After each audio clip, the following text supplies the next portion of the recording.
Hola, ¿qué tal? ¿Cómo están? Buenos días. Bienvenidas y bienvenidos a este quinto conversatorio, la importancia de las humanidades presente y futuro. Y el día de hoy nos acompaña el doctor Ambrosio Velasco Gómez. A mí me gustaría que empezar, doctor. Usted tiene una trayectoria muy amplia, ¿verdad? Licenciado en Ciencias Políticas y Sociales, maestro en Filosofía de la Ciencia, etcétera. Entonces, bueno, más bien me gustaría que usted se presentara. Muchas gracias, doctor Joaquín Santana. Gracias por la invitación y esta oportunidad de conversar en este programa que ha organizado la Facultad de Filosofía. Pues sí, por toda una larga trayectoria. Justo este año cumplí 50 años de ser profesor en la universidad. Yo inicié mi carrera académica en la recién fundada INEPA Catlán, allá en 1976. Fue un proyecto muy interesante que creó, lo diseñó el doctor Pablo Casanova cuando fue rector. Él diseñó los SHs y las multidisciplinarias, que eran las ENEPs, y también la universidad abierta y a distancia. Es toda una transformación. Yo creo que estas reformas del doctor Pablo González Casanova han sido las más importantes que ha tenido la Universidad Nacional Autónoma de México en toda su historia. O sea, tuve la oportunidad de empezar. Y efectivamente yo había estudiado, o estudié, mejor dicho, ciencia política, pero desde que estudié ciencia política siempre me interesó mucho la filosofía y la filosofía política. Ahí tuve un muy apreciado profesor que también fue profesor de esta facultad, un gramsciano que acaba de regresar de Italia, Francisco Piñón, que murió eh, hace pocos años. Bueno, y después de ahí estuve 10 años como profesor, siempre con un interés interdisciplinario. De hecho, las CENES tenían este perfil multi e interdisciplinario. Y después de 76 a 86 estuve ahí, empecé desde ayudante profesor, profesor de asignatura, profesor interino de carrera, y después concursé por una asignatura, después por una plaza, toda la carrera desde ayudante hasta profesor de carrera ya por concurso de oposición. Me fui después a hacer, bueno, estudié también un posgrado en filosofía de la ciencia. Se había fundado un nuevo posgrado en la UAM, lo había fundado Luis Villoro y León Olivé. León Olivé acababa de regresar de Oxford y traía toda una perspectiva novedosa en filosofía de la ciencia. Luis Villoro en aquel entonces era jefe de división, fundaron la UAM, la UAM Iztapalapa, y era jefe de división de Ciencias Sociales y Humanidades, y le pidió a León Olivé que se hiciera cargo de ese posgrado. Y estudié un maravilloso posgrado, uno de los mejores que podía haber en el mundo, de filosofía de la ciencia en la UAM. Desafortunadamente, ahí terminé, me gradué. Eh, por cierto, un tema que siempre me ha interesado es el pensamiento político de Nicolás Maquiavelo. Tanto mi tesis de licenciatura, que me dirigió un matemático gramsciano, Leon Carr, en la Facultad de Ciencias Políticas y Sociales, como la de maestría, pues ha sido sobre el pensamiento político de Nicolás Maquiavelo y su relevancia actual. Después me fui a Minnesota a estudiar una maestría en ciencia política y después un doctorado también interdisciplinario entre historia, filosofía y ciencia política en la Universidad de Minnesota. Y ahí también hice una tesis sobre la integración entre historia y filosofía de la teoría política, un poco las discusiones que se daban en filosofía de la ciencia respecto a la perspectiva histórica de Kuhn y la perspectiva filosófica principalmente de Popper, ¿verdad? Pues eso lo llevé al ámbito del estudio de la teoría política, particularmente centrado en Nicolás Maquiavelo. Y bueno, regresé a la NEPACATLán y me invitó el doctor León Olivé a ser secretario académico. Él era ya, había sido mi profesor, mi director de tesis en la UAM, y cuando regreso de Minnesota me invita al Instituto de Investigaciones Filosóficas. Y ahí después ya hice mi cambio de adscripción de la NEPACATLán a Filosóficas. Y bueno, pues ahí estuve desde 1990 hasta ahora. Pero quizás algo importante ahí mencionar fue la creación, además de ser secretario académico, fue una gran pues, distinción que me otorgó mi querido profesor y entrañable amigo y colega. Murió en 2017, León Olivé, que seguramente pues, muchos de ustedes conocen, ¿no? Conocen su obra, este gran profesor de la universidad. Y ya aquí fundamos, a mi cabeza León Olivé, el posgrado de filosofía en la UNAM, porque ya había desaparecido o ya había decaído mucho en la UAM desde que se fue. Y aquí lo fundamos, principalmente estuvimos ahí involucrados, León Olivé en la cabeza, Carlos López Beltrán, Sergio Martínez, en fin, el grupo de investigadores del instituto que trabajamos este tema. Yo tuve la oportunidad de ser el primer coordinador. Eso es muy importante porque por primera vez una facultad y un instituto son, son corresponsables de un posgrado. Y ahora es la regla, pero ahí nació con ese posgrado de filosofía y la ciencia y muy pronto se convirtió pues, en uno de los posgrados hasta ahora más reconocidos a nivel mundial en el área, más innovadores. Y ahí estuve de coordinador pues 8 años, básicamente. Una cosa muy importante que en su momento, si quiera, platicamos, fue la huelga de 99, en la que tuve la gran oportunidad de dialogar mucho con mis estudiantes que estaban en el comité de huelga y aquí en esta facultad. Entonces fue una gran enseñanza, un gran aprendizaje que pude tener durante esa huelga, que fue muy importante porque fue la defensa a la universidad pública. Y tanto el posgrado como la experiencia durante el conflicto me acercó mucho a la mucho. Y entonces, en 2001, renuncia Gonzalo Celorio, que era el director, a la dirección de la facultad. Se abre un proceso y con mucho apoyo fue muy importante esto, de un colegio de profesores que que habíamos formado durante la huelga. Y estaba encabezado por este gran profesor de filosofía y de literatura, entrañable colega y amigo del estudio republicano español, Federico Álvarez. Bien, pues ya falleció. Ya estamos en la lista, ya estamos en la cola para ir avanzando. Pues todos mis amigos, muchos de mis amigos, doctor. Y bueno, pues entonces ese grupo de profesores y profesoras me propuso a mí, recuerdo que entre ellas Griselda Gutiérrez, pues me propuso como su candidato a la dirección de la facultad. Fue una experiencia increíble porque por primera vez se hicieron votaciones dentro de la comunidad universitaria, de la Facultad de Filosofía y Letras, quiero decir, de profesores y alumnos. No eran elecciones, eran votaciones para mostrarle a la Junta de Gobierno pues quién tenía más apoyo, ¿no? Y bueno, pues ahí tuve pues esa gran oportunidad de tener un apoyo muy amplio de la comunidad, principalmente de profesores, del colegio de profesores, y fui designado por la Junta de Gobierno en 2001 director de la facultad. Fue toda una experiencia maravillosa. Yo creo que la experiencia académica más importante que he tenido, más honrosa que he tenido en 50 años, de haber sido director de esta maravillosa, extraordinaria, única facultad de filosofía, que como la estatua de Alonso de la Veracruz, que está ahí en el patio Rosario, de Rosario Castellanos, pues es nuestro fundador. Ya, estamos ya para yo ubico esa Universidad Real de 1531. Se están celebrando, todos los universidades están celebrando por los 175 años de su fundación, y ahí Alonso de la Veracruz es el más importante. Y estuve 2 periodos, fue muy interesante. Y otra cosa que quisiera destacar es, bueno, no me detengo en modificaciones hacia una, digamos, democratización de la vida académica en la facultad.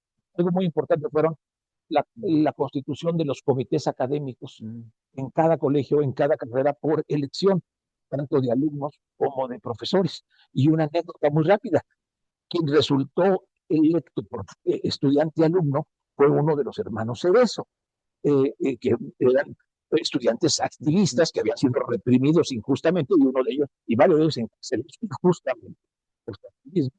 Pero lo que fue fascinante es que los estudiantes eligieron a uno de ellos que estaba injustamente encarcelado, y desde su prisión, ¿verdad?, participó como miembro del comité académico de filosofía fue una experiencia maravillosa, ¿no? Pero quisiera aquí destacar sobre todo la creación de 2 carreras. Una que es la más importante a mi manera de ver, y es de las más innovadoras en la universidad, que es la carrera de Desarrollo y Gestión Interculturales, que creemos conjuntamente en la coordinación de humanidades, de nuevo una gran innovación, porque esa separación que desafortunadamente hizo la ley orgánica de 1945, por un lado facultades, por otro lado institutos, pues ahora era reintegrar, ¿no? Una reintegración primero fue el posgrado de Filosofía de la Ciencia, y otra muy importante fue esta licenciatura, donde también participó de una manera muy destacada. Bueno, si quiere, le dejo mi presentación. Tiene una trayectoria muy, muy amplia, muy interesante, muy importante. Pero bueno, ahorita podemos seguir platicando en cuestiones de esta trayectoria. Pero, doctor, ¿cuándo usted siente esa atracción por la filosofía? ¿Y qué respuesta tuvo de su familia? Porque, Ok, bueno, porque siempre parece que aquí las estudiantes, los estudiantes siempre me preguntan a mí, profesor, ¿qué voy a trabajar? Es que mi papá, mi mamá, mi familia me dice que ¿no? Las humanidades son complicadas. ¿Qué pasó con usted, doctor? bueno, realmente tanto mi papá como mi mamá pues fueron maravillosos padres, de lo más comprensivos, y siempre me apoyaron en todo, nunca cuestionaron nada. Es más, cuando me llamaban de la escuela para decir que era muy religioso, pues ellos me decían, es natural, es un muchacho, es un adolescente, ¿qué quiere que haga? Las autoridades del colegio se quedan. ¿Cómo me llaman? No tienen entonces, siempre tuve ese apoyo maravilloso de mis padres, para que sea lo que quisieran. Inclusive cuando estaba en la secundaria, quería irme de sacerdote, y mi mamá dijo, no, espérate, eso sí que no. Ya cuando crezcas te decidirás, pero ahorita, muy sabia, digo, pero bueno, la, yo en realidad, mi motivación principal fue estudiar ciencia política, eh, eh, porque mi padre fue, pues, toda la vida un ciudadano de oposición al régimen, y fundador de partidos de oposición. Concretamente, él fue junto con el viejo, ¿no? El PAN actual no tiene nada que ver con el PAN que fundaron Gómez Morín, ex vendedor de la universidad, y que pues era así, una oposición al régimen. Ahora pues se convirtió en PRI, ¿verdad? Ya desde hace mucho tiempo ya no se distingue uno de otro. Pero entonces eso me motivó a mí a estudiar ciencia política. Eh, eh, y bueno, desde el principio es algo muy interesante. Yo entré a la carrera de ciencia política en 1973. Acabamos de pasar un proceso de huelga y todo el conflicto con el doctor Pablo González Casanova también me impactó mucho, me daba mucho. Desde la prepa admiraba la obra de Pablo González Casanova, toda su trayectoria, La democracia en México, uno de los libros más importantes que se han escrito. Después ahora sí, decía mi mamá, me pudo mucho, me dio mucha tristeza que el rector tuviera que renunciar por presión, sin duda alguna, del presidente Luis Echeverría. Bueno, como ustedes no sé si sepan, hubo una huelga por una parte, pero también dos porros ocuparon rectoría, Falcón y Castro Romanos. Y alguna vez tuve la oportunidad de preguntar al doctor Pablo González Casanova, me platicaré de esa relación pues maravillosa que para mí fue asombroso, fructífero en mi trayectoria académica. Una vez le pregunté a don Pablo, oiga, don Pablo, digo, están terminando con su proyecto de tesis. ¿Qué, ¿Por qué no decidió llamar a la policía? Dice, precisamente eso es lo que quería, eso es lo que quería. Dice que la UNAM se encara para implorarle que desalojara a rectoría y que entonces pudiera seguir como rectoría. Pero el costo que me y jamás primero renunciar a doblegarme ante la razón de Estado y sacrificar la autonomía universitaria. Ese tamaño era Don Pablo. Esta experiencia, bueno, esto me lo platicé 30 años después, pero desde entonces pues había una gran admiración. Él había sido director de la Facultad de Ciencias Políticas y Sociales, uno de los motivos por los que a mí me llevó a estudiar esa carrera, la carrera en una facultad en la que había sido director Pablo González. y después también fue un, un gran científico social, politólogo de izquierda, ¿no? Que fue Víctor Flores Solís, ¿no? Era una figura enorme, un líder del Movimiento de Liberación Nacional, cuidando un poco el ambiente, todo eso después de 68, ¿no? El ambiente de la universidad. ¿Y por qué ciencia política? Porque creo, en ese momento pensé que era lo más directamente, lo más relevante para comprender y poder actuar en esta situación de crisis y transformación del Estado de 1963, imagínense, 5 años escasos de 1960. Y después de la huelga de la universidad y después de la renuncia de don Pablo, obligada a la renuncia. Eso. Pero, ¿qué es lo que sucedió? Algo muy interesante. En ese entonces, 1973, llegó una ola, yo diría, arrasadora de Europa, del marxismo cientificista de Luis Althusser. Y entonces fue impactante la influencia que tuvo en la universidad y aquí en la facultad, y también en ciencias políticas. Impactante. Yo estaba azorado, porque no, lo más lejano al humanismo, a la filosofía y al compromiso transformador es Luis Althusser. Es este enfoque marxista en el que prioriza la teoría, la cientificidad y no tanto desplaza el humanismo. No, déjenme algo muy importante. Desde que iba en la bachillerato, yo venía a escuchar a los grandes profesores de la facultad. ¿A quiénes? Luis Villoro.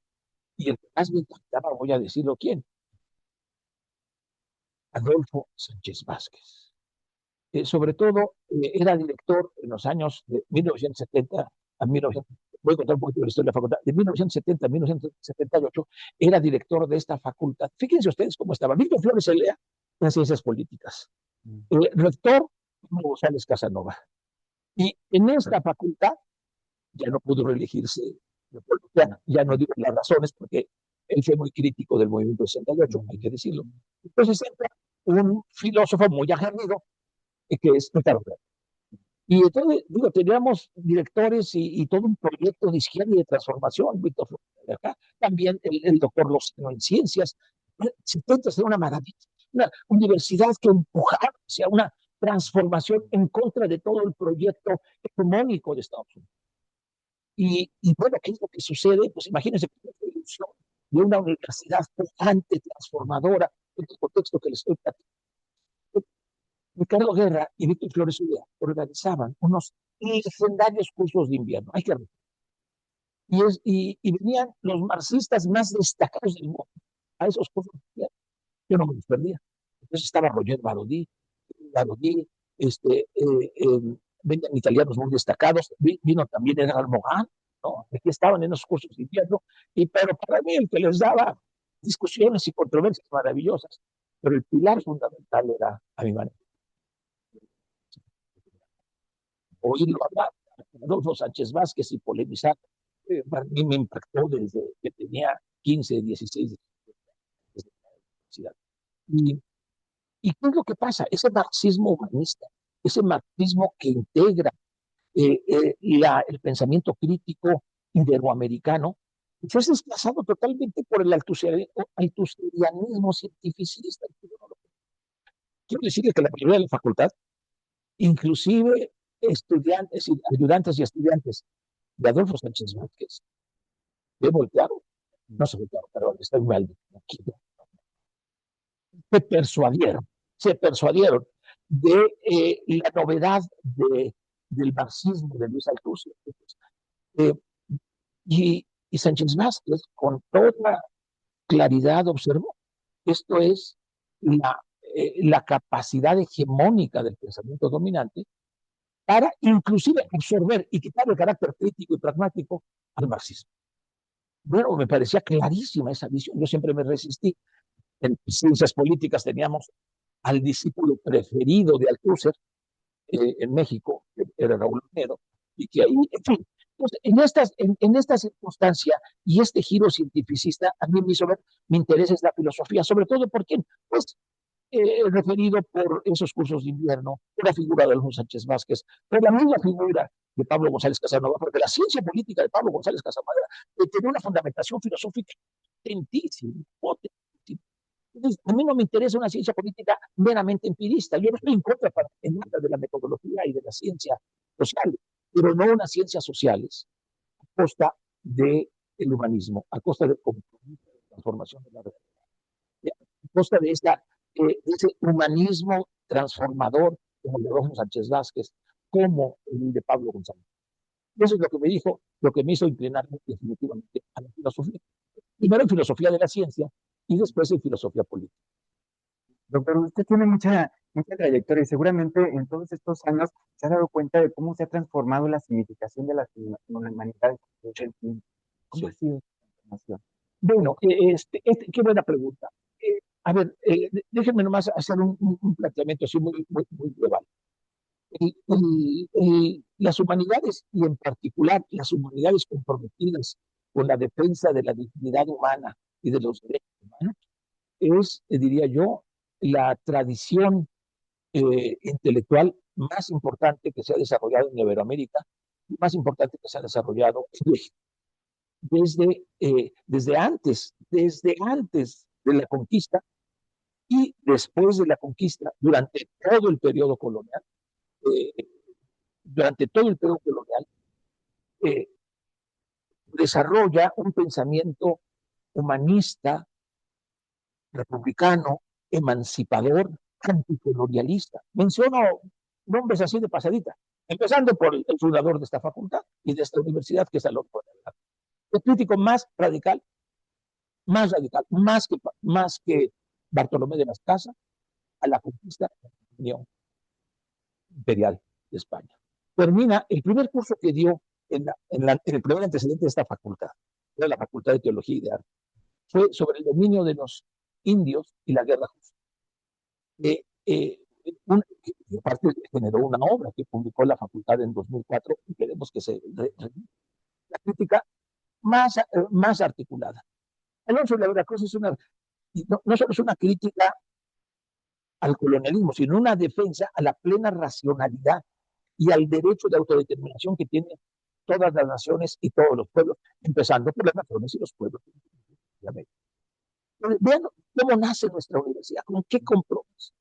Esto se va a mantener a lo largo, por lo menos hasta el siglo XIX, hasta la independencia, ¿verdad? Y menciono algunos nombres de grandes universitarios y otras grandes humanistas, aunque no fueron universitarias, que quisieron ser.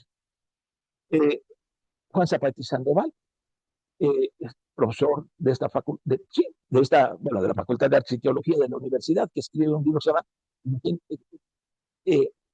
Teoría, Justicia Distributiva y la Acepción de Personas. El argumento es, ni modo, estamos bajo el dominio español, pero debemos ser gobernados por los que nacen en estas tierras, empezando por los chicos. Y esta misma tesis se va a mantener hasta prácticamente la víspera de la independencia. En este mismo siglo XVIII está la enorme, yo creo que la filósofa más importante del mundo, Juana Inés de la Cruz. No solo de México, no solo de la Colonia, Juana Inés de la Cruz. Ella quiso ingresar a la universidad, pero no pudo, inclusive estaba dispuesta, nos narra ella, a disfrazarse de hombre. No estaba prohibido, pero simplemente no había. Sin embargo, hay que decirlo, qué bueno que no lo hizo, porque se liberó de todas las corrientes que pudieron haberle limitado muchísimo su enorme capacidad crítica. Ella fue autodidacta, ¿no? Y realiza una crítica al racionalismo moderno de la ciencia y la tecnología. Primero sueño, dice Adolfo Sánchez Vázquez, Sor Juana es más racionalista que Descartes, porque no solo defiende la razón, sino reconoce sus límites, cosa que muy raro, que muy pocos filósofos o filósofas modernos son capaces de hacer. Tuvo que pasar siglos para esta crítica al racionalismo, a la razón moderna. Crítica al patriarcado. Su respuesta a Sor Filotea es un manifiesto feminista en pleno México virreinal, siglo XVII, ¿no? Y con una radicalidad crítica a favor de las mujeres. Respuestas una obra que debería de, no digo en todas las carreras, en todas las primarias, en toda la escuela, tienen un catecismo bíblico, un catecismo filosófico. Ahí está ya, no hay que hacerle nada. Respuesta, ¿no? En lugar de andar inventando, bueno, además de andar inventando catecismos cívicos, esta Sor Juana, lo que le gustaba. Pero, y aquí en esta universidad también, Carlos de Sigüenza, un compañero, un colega y amigo de Sor Juana, que decía, la fama de Sor Juana terminará con él, ¿no? Tiene dos significados. Terminará cuando saques del mundo, terminará con el mundo, va a transformar el mundo. Yo inclino más por la segunda que toda. En el siglo XVII tenemos la primera historia del humanismo mexicano, una obra maravillosa en contra de toda la ilustración arrogante de Europa, ¿no? Se trata de la Biblioteca Mexicana, que escribe, que convoca y organiza Juan José Yara Yeguri, profesor de esta universidad, en la que hace, primero en los prólogos, son 9 prólogos, bueno, es un libro, recoge todas las contribuciones, ciencia y desarrollo cultural de los antiguos pueblos indígenas, ¿no? Antes de la conquista. Y después, en las enciclopedias, perdón, en la biblioteca, en realidad una enciclopedia, son fichas bibliográficas de los grandes humanistas, empezando desde el siglo XVI, con Alonso de la Cruz, Bartolomé de las Casas, incluye Juana, hasta hoy. No ha habido una obra de este tamaño, una obra de historia del humanismo mexicano, pero esta obra de José Yara Yeguren, publicada en plena ilustración en contra de la arrogancia de la ilustración europea, pues lo que pone en manifiesto es que aquí tenemos una tradición, en esta universidad hay una tradición humanista. Hay que decirlo, esta tradición humanista diríamos hoy en día, interdisciplinaria e inclusive transdisciplinaria, porque integra literatura, historia, antropología, filología, filosofía. ¿Y cuál es la mejor, la única facultad de la universidad y de todo México y del mundo que integra esta facultad? Porque tiene una trayectoria, como ustedes pueden ver, centenaria. Somos herederos y al mismo tiempo que nos honramos, nos podemos comprometer con este desarrollo de este país.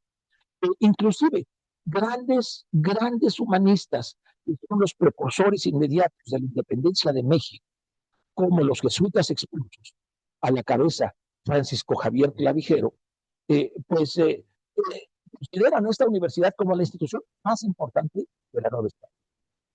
Y fíjense, esto es algo muy... ayer estábamos discutiendo con algunos colegas que están organizando los 475, perdón. ¿Qué es lo que le ha dado la universidad a México? Bueno, vamos a ser más precisos. ¿Qué le han dado las humanidades mexicanas a México? La nación. Desde ahí se construye una idea y un proyecto de nación.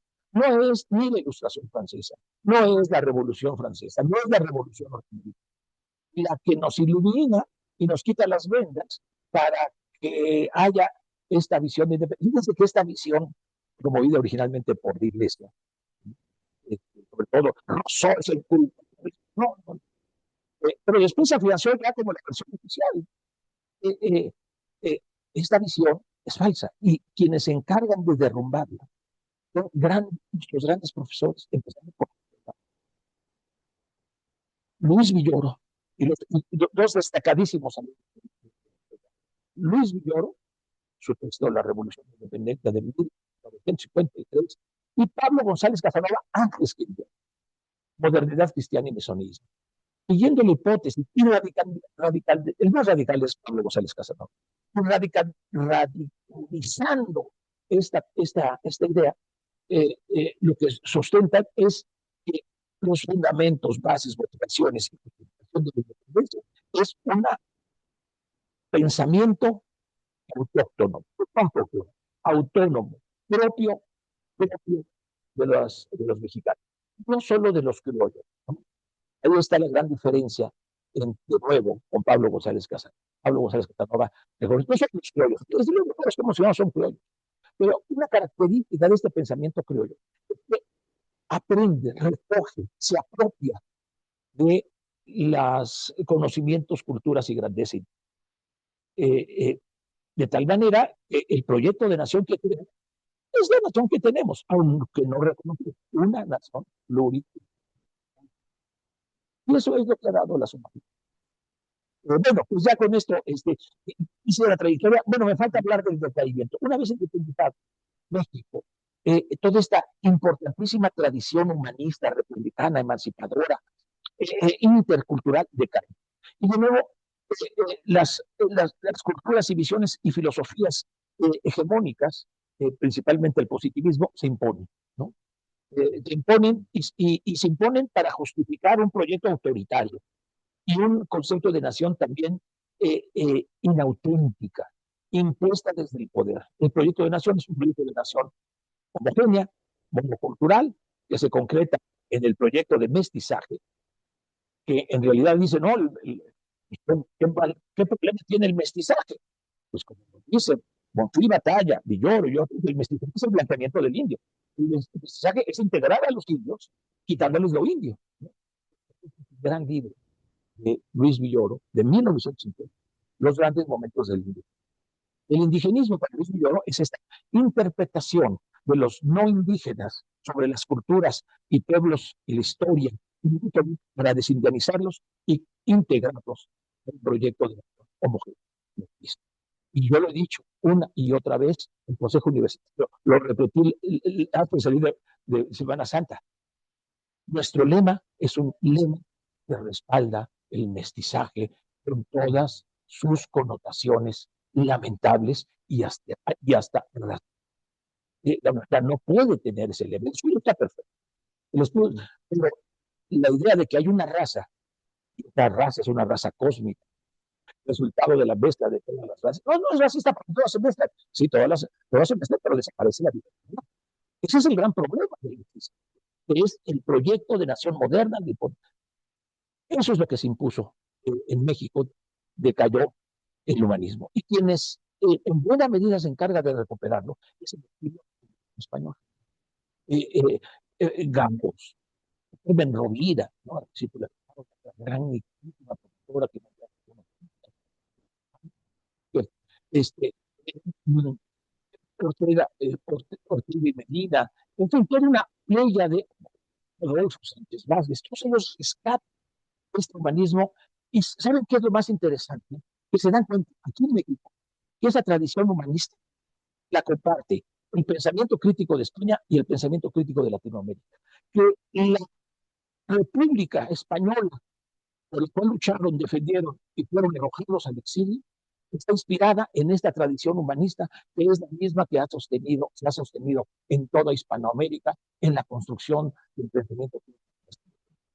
Ahí donde resurge, y ya termina por radicalizarse este humanismo crítico republicano en la que la facultad es el principal espacio de cultivo de esa radicalizándose a raíz del movimiento inglés. Vean quiénes los respaldan, nuestros mejores humanistas, empezando por Luis de León Portillo, desde luego Luis Villoro y el comandante Pablo. Este es el momento, diríamos, más radical el que estamos viviendo, que no debemos descuidar, que no debemos que se vuelva a desvanecer, que se vuelva a eclipsar en nuestra facultad y en lo que pretendí mucho. No, no está bien, doctor, porque usted nos ha remontado a estos 475 años de creación de la universidad y yo pensaba, ya nos ha dado varias pistas, ¿verdad? Pero quisiera que profundizara aún más en ello, en cómo es que las humanidades han ayudado a conformar la identidad de la universidad. Okay. En todos estos siglos, desde el siglo XVI al siglo principios del siglo XIX, lo característico de las humanidades es un compromiso humanista. Ah, claro, no es lo mismo humanidades que humanismo. Ciertamente, las humanidades están sustentadas por los estudios humanísticos, por la filosofía, por la historia, por la filología. Pero no basta el dedicarse a las humanidades. Además, hay un rasgo fundamental que tiene el humanismo: el compromiso con la defensa de la libertad y dignidad humana en toda su pluralidad. Este compromiso de la dignidad humana es lo que distingue o lo que hace a los estudios humanísticos humanismo. Y en México, lo que traté de reseñar es que desde el siglo XVI hay ese compromiso. Fíjense ustedes, hay una observación muy interesante en la que Joaquín Girau, este gran profesor del exilio republicano español, padre de Ramón Girau, Joaquín Girau, profesor de esta facultad, tiene un ensayo que se llama, publicado en Cuadernos Americanos, en el primer número de Cuadernos, en 1940-41. Tiene un artículo que se llama Humanismo Español. Y entonces, en ese número, que recomiendo mucho, claro, yo también hago muchas críticas, pero lo importante es que marca una distinción. A diferencia del humanismo italiano, que es el que se reconoce, ¿no? Leonardo, Maquiavelo se puede sacar. Leonardo, Miguel Ángel, Rafael, etcétera, ¿no? Todos los humanistas, Pico de la Mirándola, es un humanismo apolítico, ¿no? Es un humanismo apolítico. La expresión más famosa de este humanismo es el famoso discurso de Pico de la Mirándola acerca de la dignidad humana, que seguramente varios ustedes han visto. Es un diálogo entre Adán y Dios, y le dice Dios a Adán: ninguna facultad, ningún lugar te he determinado para que tú seas artífice de ti mismo y determines tu destino, y te elevas a nivel de lo divino, te degrades a nivel de la libertad. La dignidad humana es la libertad de autodeterminación. Ahí es personal. Pero ninguno de estos, salvo Maquiavelo, se comprometía con liberar a Italia del dominio imperial de España y de Francia. A ellos llama Maquiavelo los nuevos bárbaros, ¿no? Y entonces es lo que marca el grueso del humanismo italiano: es apolítico, etéreo, ¿no? Y uno se lo explica porque pues, los mecenas eran quienes pagaban, ¿no? Eran los déspotas, eran los Medici, los Medici en Florencia, los Sforza en Milán, los Visconti, no, perdón, los Sforza, sí, en Milán, los Visconti más arriba, en Venecia, etcétera, ¿no? Los Borgia en Roma, etcétera. Pues no le iban a permitir que hicieran un proyecto. Mientras que el humanismo iberoamericano desde el principio es político, está comprometido. Y sí dice, ahí es donde discrepo yo de Joaquín Girau, está comprometido con el imperio, sí, pero también contra el imperio. Hay un humanismo que para mí no es humanismo, es el de Ginés de Sepúlveda, el de Vasco de Quipo, es una acción civilizatoria. Pero hay otro, que es el humanismo de la Escuela de Salamanca. Por cierto, se están celebrando 500 años de la Escuela de Salamanca de Vitoria, cuyo alumno más destacado es Alonso de Pérez. Y ese es el humanismo republicano, que es lo que afirma el derecho de autodeterminación de los pueblos. Ahí está el punto. ¿Cómo contribuye el humanismo mexicano a la construcción de una nación? Primero, en tomar en serio y estudiar a fondo y recuperar las culturas antiguas y las historias antiguas y valorarlas con el mismo nivel, con una equidad respecto a la población. De modo tan racional son unas como otras. Entonces, esto ya no se lleva en el plano universal, ¿verdad? En el plano de la historia universal. Hay diferentes culturas, hay diferentes civilizaciones, y esas diferencias no marcan, como es la visión occidentalista que se impone desde entonces hasta ahora. Decía Edmundo Gorman, la occidentalización es la única vía para los pueblos indígenas. Ya Vasconcelos, a los indígenas no les queda otra más que desaparecer. Y eso está en nuestro lema, el mestizaje. Bueno, entonces, no sé si expreso esta idea. Primero, la idea de que se trata de una nación pluricultural. Hay una diversidad de culturas igualmente valiosas, disculpen,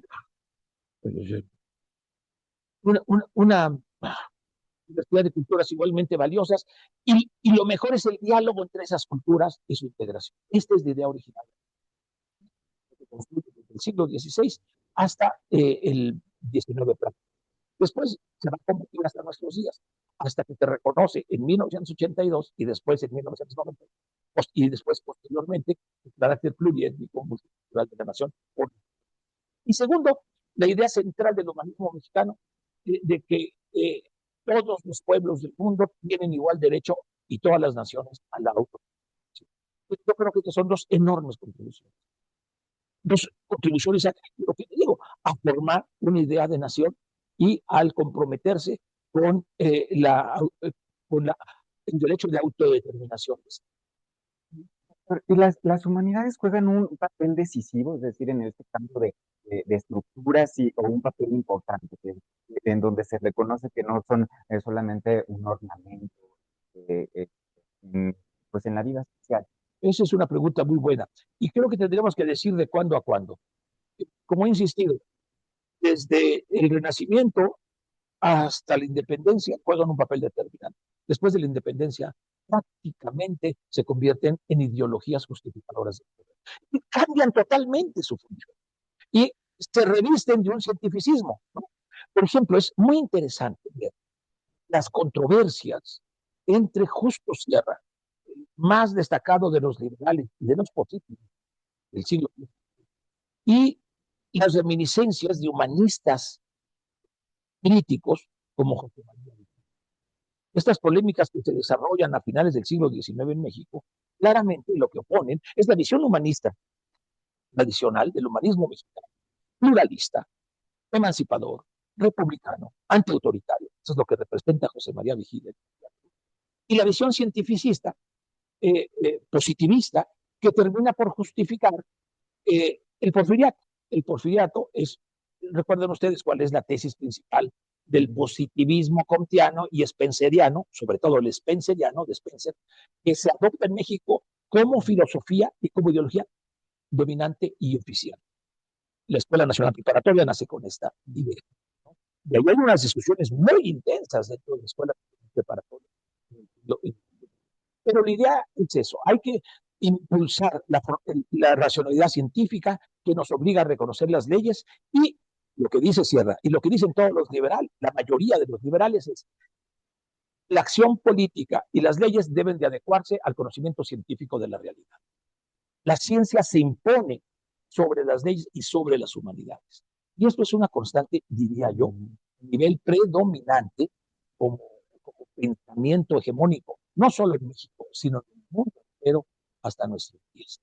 Quien más le impulsó este racionalismo cientificista, que está desde Bacon, que está desde Descartes, que está desde Newton, que está desde Hobbes, pero que y todo esto en confrontación con el humanismo. Fíjense ustedes qué gran ventaja tenemos en México. En México no es que estemos atrasados científicamente, no es que no nos hayamos vuelto modernos por la reticencia, es que, perdón, por los prejuicios, no. Los humanistas resistieron someterse a una visión ciega de la racionalidad científica. Esta es la gran Sor Juana. Sor Juana es la crítica más radical a esta visión autoritaria, yo le llamo epistemocrática de la ciencia y la tecnología, que se va imponiendo en Europa, pero no en México. Entonces ahí tenemos una enorme ventaja. Y además, esta herencia de resistencia está principalmente en los pueblos originarios. Recuerdo aquí la tesis muy importante también de un gran profesor de médico de la facultad, que es Bolívar Echeverría, el concepto de etos barroco, ¿no? Que es un etos de resistencia. No tengo mucho tiempo, pero la idea es, así como los humanistas mexicanos se apropiaron, se interpretaron, integraron elementos de las culturas indígenas para enriquecer su humanismo, un humanismo pluricultural, así también los pueblos indígenas integraron el conocimiento y de las culturas dominantes y conquistadoras, principalmente religión y lengua, para resistir y confrontarse con la misma dominación cultural. Es una tesis muy interesante la de Bolívar Echeverría, que reconoce la modernidad de Roma. ¿Qué es lo que estoy diciendo? Que en México, Latinoamérica en general, existió esta visión humanista, tanto popular como académica, de resistencia a la modernidad cientificista, al menos hasta el siglo XIX. Después del siglo XIX esto decae y la hegemonía del pensamiento global tecnológico se impone. Y donde más se refuerza es después de la Segunda Guerra Mundial y después de la Segunda Guerra Mundial con la Guerra Fría. Tiene un impacto impresionante en esta universidad. Mi hipótesis es que la estructura actual de la universidad y la ley orgánica de la universidad y esta predominancia de la ciencia y la tecnología sobre las humanidades es innegable en el presupuesto. Vean ustedes nada más el campus que tenemos aquí afuera. La torre mayor de toda este campus es lo que era CIE, la torre menor humanidades, ¿no? Entonces, es elocuente cómo se concibe y construye esta nueva universidad bajo la hegemonía del pensamiento cientificista impulsado por la Guerra Fría de los Estados Unidos. Ley orgánica que actualmente. Y contra lo cual, déjenme decirles, hubo varios movimientos y varias reacciones muy importantes de nuestro país. Una de ellas, y muy temprana, es la de Lide Gortari, que fundó en 1955, el año pasado celebramos 70 años, el Seminario de Problemas Científicos y Filosóficos, justo contra esta hegemonía y separación, ¿no?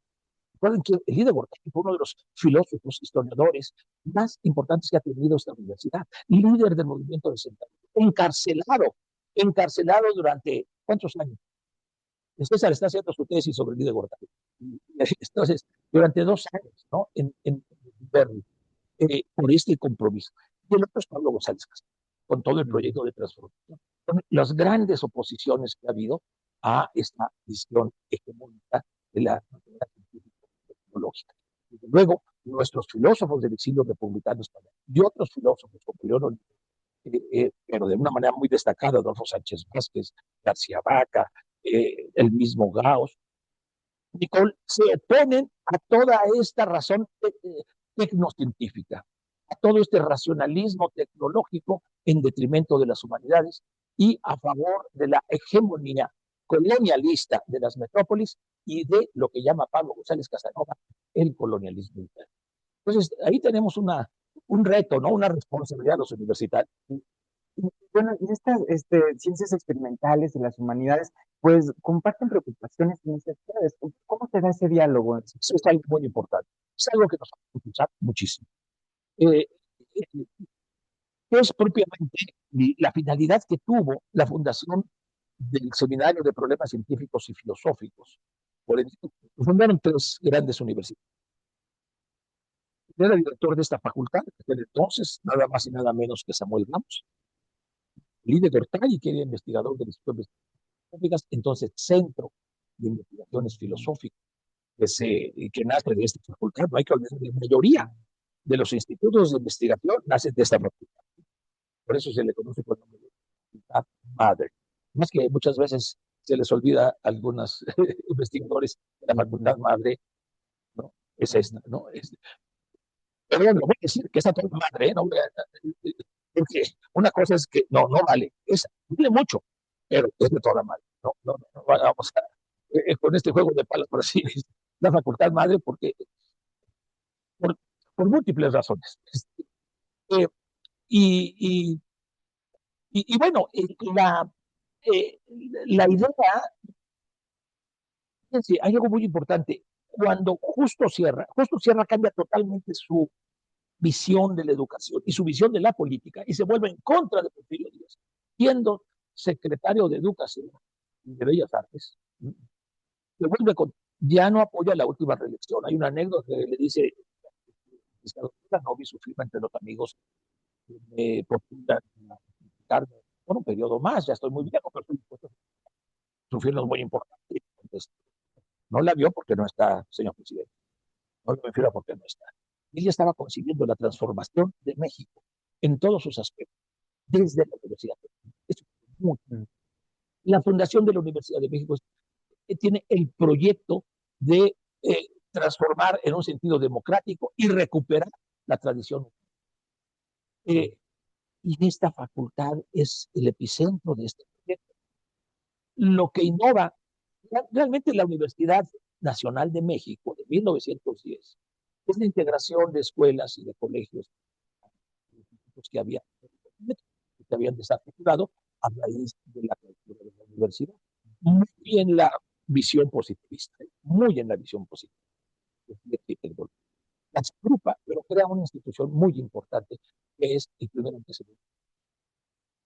Bueno, no el primero, porque el primero está en el siglo XVI, pero ya como universidad es la Escuela Nacional de Altos, que es la Facultad de Ciencias. Dice Sierra, a propósito de la pregunta, es algo importante. Ahí concurrirán lo mejor de las humanidades y lo mejor de las ciencias. Este diálogo entre humanidades y ciencias, que muy bien entendió Pablo González Casanova y quiso restablecer durante su rectoría. Este diálogo es la característica distintiva del proyecto. Sí, hay un Justo Sierra porfirista, hay un Justo Sierra positivista, pero la grandeza de Justo Sierra es que tuvo esta capacidad para rectificar de las controversias, por ejemplo, con José María Vigil que tuvo, y pensar que es indispensable el diálogo, la integración entre humanidades y sin embargo, la ley orgánica de 45, el Estatuto General que nos rige actualmente, descuartizó, ¿verdad? Descuartizó a esa universidad. De aquí, y véanlo, están ciencias por una parte, humanidades por otra, técnicas, ingenierías por otra, y además jerarquías, los institutos por arriba. Es una, descuartizó totalmente ese proyecto, ese diálogo, esa visión interdisciplinaria que tuvo Justo, que quiso restablecer precisamente Pablo González Nova con el colegio de qué, díganme ustedes cómo se llama el colegio. ¿Quién estudió en el CCH? Levanten la mano, por favor. ¿Y qué es CCH? Perdón. Ah, no, sí, pero ¿qué es qué? Exacto, exacto, Colegio de Ciencias y Humanidades. Y fíjense que el proyecto de Pablo González Casanova no era solo el bachillerato, era toda la universidad.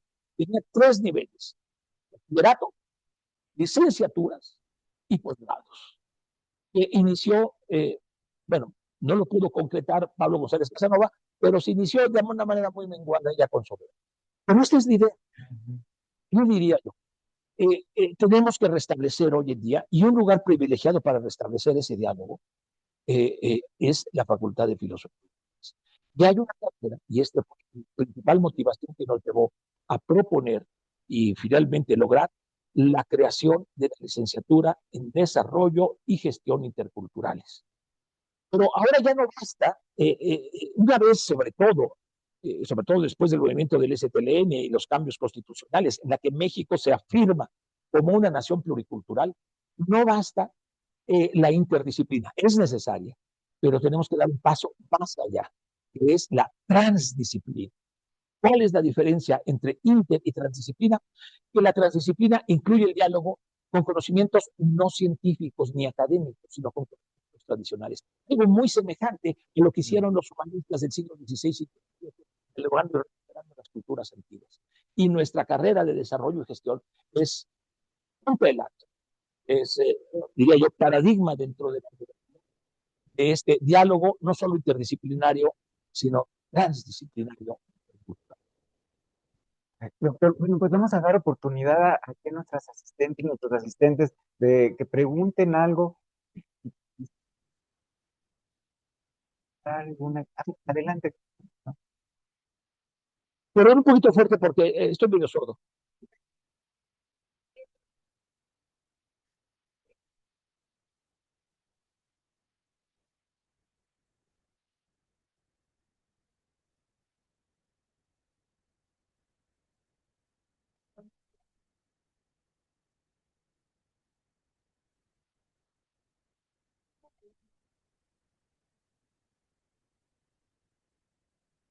Bueno,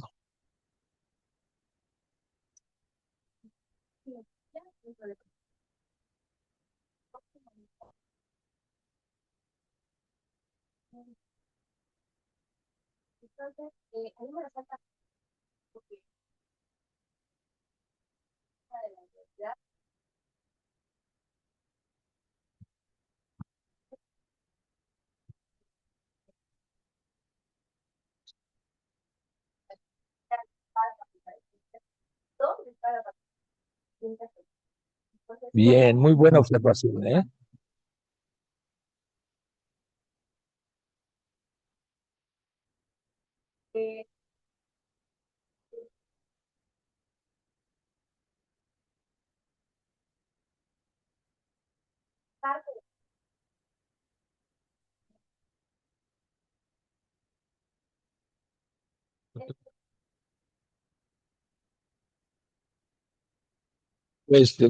Totalmente de acuerdo. Y déjame decirte, yo estudié, cuando estudié ciencia política, yo le estudié en lo que llamábamos la escuelita. La escuelita estaba a un lado, entre economía y ciencias, ¿no? Porque era muy chiquita. Ahora ya se le apropió derecho. Pero estaba ciencias políticas, estaba economía, estaba filosofía y letras. Estamos hablando de 73. Y claro, cuando había manifestaciones a rectoría, se llenaba la explanada en media hora, estudiantes. Y entonces allí iba y reclamábamos y demandábamos ante el rector, sin violencia, sin violencia, pero era impresionante, era una emoción, todas las islas, hasta en las islas, ¿no? Lleno de principalmente estudiantes y muchos profesores, demandando diferentes cosas. Y uno se pregunta, ¿y por qué las desmembraron? ¿Será casualidad? ¿Por qué las mandaron a ciencias políticas? No, pues ahora cuesta un poquito más de trabajo, ¿no? Venir de ciencias políticas. Pero fíjense, esta estrategia fue la que llevó a la construcción de Ciudad Universitaria. Antes las facultades todos estaban en el centro. Lo más lejano era nuestra maravillosa Mascarones, que hay que recuperar, el edificio de Mascarones, ahí en San Cosme. Estaba la sede de la Facultad de Filosofía y Letras, ¿no? Cuando puedan, dense una vuelta por Mascarones. Es un edificio precioso. Pero lo más lejos era Química, que estaba en Tacuba. Y todo lo demás en el centro. Entonces, ¿qué es lo que pasaba? Pues inmediatamente los movimientos universitarios tomaban el Zócalo y tomaban, ¿no? En minutos, en menos de media hora. Y la estrategia fue, no, mira, váyanse allá. Esto es parte de la modernización de la universidad, la racionalización, la Guerra Fría, todo el apoyo a la universidad, pero no se metan en política ni en compromiso social, ¿no? Y por eso se van hasta allá. ¿Hasta dónde? Hasta acá, a destruir espacios ecológicos importantísimos. Tuvimos hace unas semanas un coloquio que organizó Natalie y la doctora Mónica Gómez sobre partería, y vinieron una partera de 85 años. Lo que fue impactante es decir, aquí donde estamos, y aquí antes de que se construyera todo esto, este era un paraíso ecológico para recoger medicinas. La diversidad de hierbas, de medicinas, ¿no? Hasta de piedras. Y dice, a mí me parte el corazón ver que todos, no nos percatamos, vemos la construcción universitaria y claro, sí, ciertamente fue un logro muy importante. La intención era aislar a la universidad de la vida social. Y no importó que aquí barrieran con esta maravilla ecológica. Afortunadamente, ya hay estrategias de preservación ecológica, pero, pero esta fue la idea. Y déjame decir sí, algo más. Yo creo que es muy importante empezar por nuestra facultad. Tenemos una riqueza como ninguna otra dependencia de la universidad. Tenemos, bueno, 6 o 17 carreras, ya nos encontramos, 16, ¿verdad? 16 carreras, pero tenemos carreras más orientadas a las ciencias, como puede ser geografía, sin ser exclusivamente científica, muy equilibradas entre ciencia, humanidades y conocimientos tradicionales. Estudios latinoamericanos, no se digan. Estudios latinoamericanos está integrado por 3 grandes ejes: literatura, historia y filosofía. Creo que tenemos que impulsar todo esto y más dentro de nuestra familia. Y el establecer y contratar profesores que tengan un perfil al menos interdisciplinario, idealmente transdisciplinario, ¿no? Lo tenemos. Sí, que tiene una formación en geografía, que tiene una formación en historia, que tiene una formación en estudios latinoamericanos, que tiene una formación. Y en cambio, nosotros mismos, desde ahora los concursos de oposición, sí seguimos. Es difícil, pero tenemos que empezar. Doctor, bueno, y todo esto que nos ha dicho esta mañana, pues resulta muy interesante. Pero yo pensaba si esta investigación humanística alcanza a ser difundida en los ámbitos formales donde no se cultivan, o sea, en los niveles escolares medio, básico. ¿De qué manera puede llegar ahí la filosofía? Yo creo que ese es un planteamiento muy, muy importante, que tiene que ver con, yo no quisiera llamarle difusión, ¿no?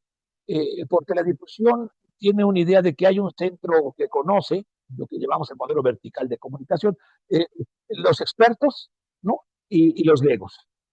Y creo que tenemos que cambiar esa idea hacia una comunicación de las ciencias, de las humanidades, pero una comunicación en dos vías. ¿Sí? Eh, Déjenme aquí referirme a un texto clásico y a una visión clásica que predomina mucho en el ámbito académico, que es el concepto de ilustración de Kant, ¿no? Quizás muchos de ustedes, o varios de ustedes conocen ese maravilloso texto de Manuel Kant, que se llama ¿Qué es la ilustración? Entonces, es un texto que hay que leer.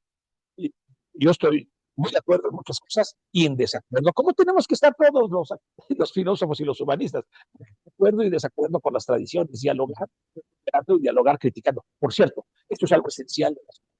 Voy a hacer un paréntesis para referirme a esto. Ningún filósofo diría hoy en día, no, Platón y Aristóteles están superados. Algún científico puede decir, no, Newton, desde luego, ¿no? Ya está superado. ¿Por qué? ¿Por qué podemos hacer esta distinción? ¿Por qué en las ciencias se ven como un progreso continuo, ¿no? Un ascendente, y no así en las humanidades? En las humanidades, ese cuadro maravilloso de la academia, ¿no? De Rafael, donde están dialogando Aristóteles, Platón, los antiguos, los renacentistas, a través de los siglos. Quiere decir es que en este espacio lo importante es el diálogo. Lo importante es aprender unos de otros. Lo importante es reconocer, apropiarse y criticar y aportar. Cosa que en las ciencias, nos dice Kuhn, no sucede así.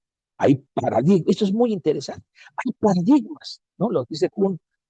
Lo característico de las ciencias es que hay paradigmas. Los paradigmas son un pensamiento único. Es un modelo único que dicta qué teorías, qué métodos, qué problemas y qué resoluciones son aceptables. Es pensamiento útil. Y bueno, Kuhn no lo ve como progresivo, pero otros lo ven como un progreso. Es decir, todo lo posterior, es una concepción del tiempo occidentalista.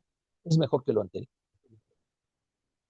Creo que no es así en las humanidades. Y, y es que dicen, no, pues ustedes son ciencias blandas, no progresan, lo dice Kuhn. Lo que pasa es que ustedes se pasan discutiendo todo el tiempo de todo. Entonces no puede haber paradigmas y no puede haber convergencia de esfuerzos.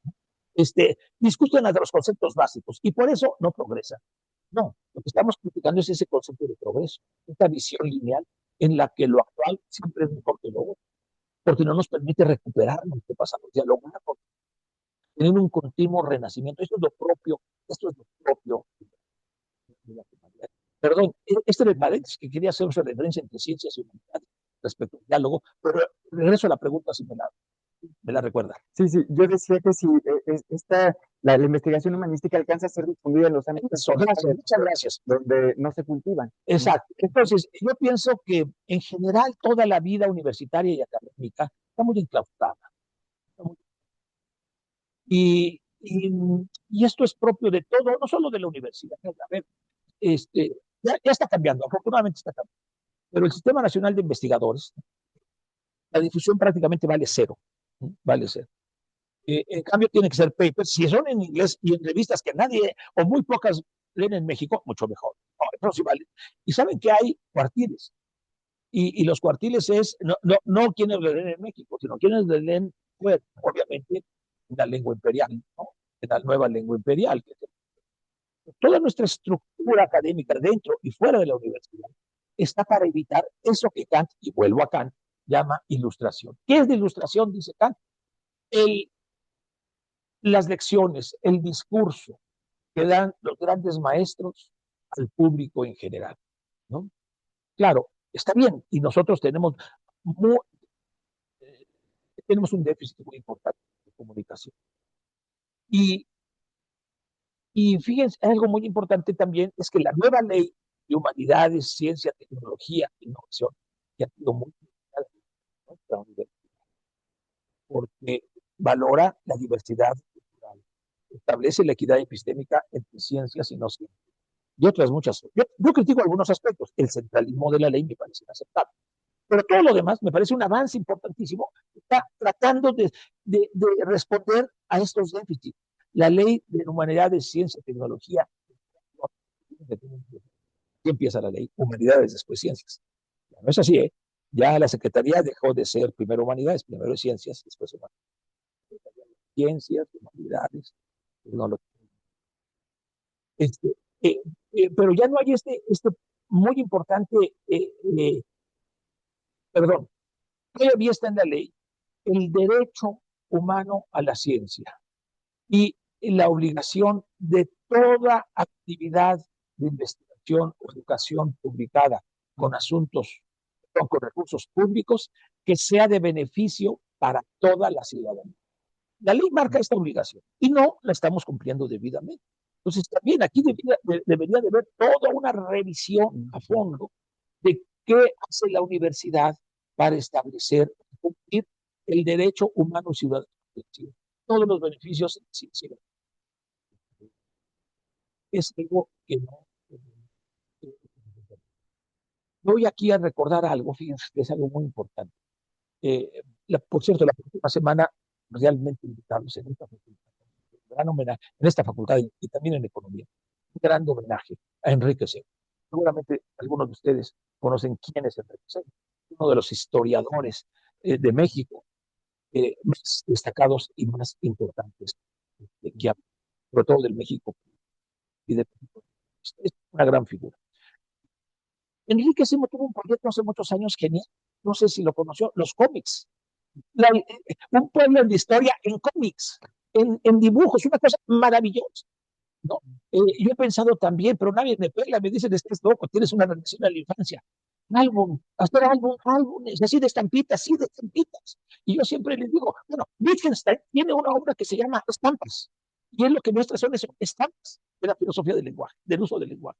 ¿Por qué no hacemos estampas? Algunos estampas. Además que sería divertidísimo aquí. Ya, y echar volados y tapados. Esto cuesta. Ahora es el fútbol y es el mundial que ahora, y aparte cuesta un dineral, ¿no? Cada ya no, ya este último ya no compré el álbum. Pero bueno, entonces era fascinante. Tenemos que pensar nuevas formas. Y algo que también caracteriza a las humanidades en México. Y esto lo dice Gauss y también lo característico del pensamiento hispanoamericano es que tiene una orientación al gran público y importa tanto la argumentación y la forma, perdón, sí, la forma de argumentación y comunicación es más retórica que demostrativa. La retórica, hay que reivindicar la retórica. La retórica es la que forma sentido común y era una forma privilegiada en en las sociedades antiguas, sobre todo en la Roma, que es este diálogo, esta conversación, esta en ambos sentidos. Y ahora, algo muy importante. Lo que tenemos que hacer, pues no solo es esta comunicación, sino también de regreso. Integrar las expresiones de la cultura popular a nuestra vida. Nosotros lo hemos tratado de hacer con muy destacados filósofos indígenas, algunos con título y otros sin título, pero que tienen que estar dando clases en las universidades. La comunicación debe ser en doble sentido, ¿no? Y no esta visión meramente ilustrada de Kant, que es lo que yo le critico, los que saben y los que no saben. No, Ujú. todos sabemos algo, todos podemos compartir. De nuevo, aquí hay una enorme oportunidad, y qué bueno que lo pregunta, un déficit en Ujú. nuestra universidad y no solo, en la vida universitaria en general, está muy enclaustrada, eh, eh, y también el sistema educativo como vemos en sí misma. Y tenemos que hacer caso a la nueva ley. Le voy a compartir pequeñas frases y usted me dice cómo podría completar, qué está vigente o no Ok, de esto que se está diciendo. Jesús Vasconcelos visita la Universidad de Chile en 1902.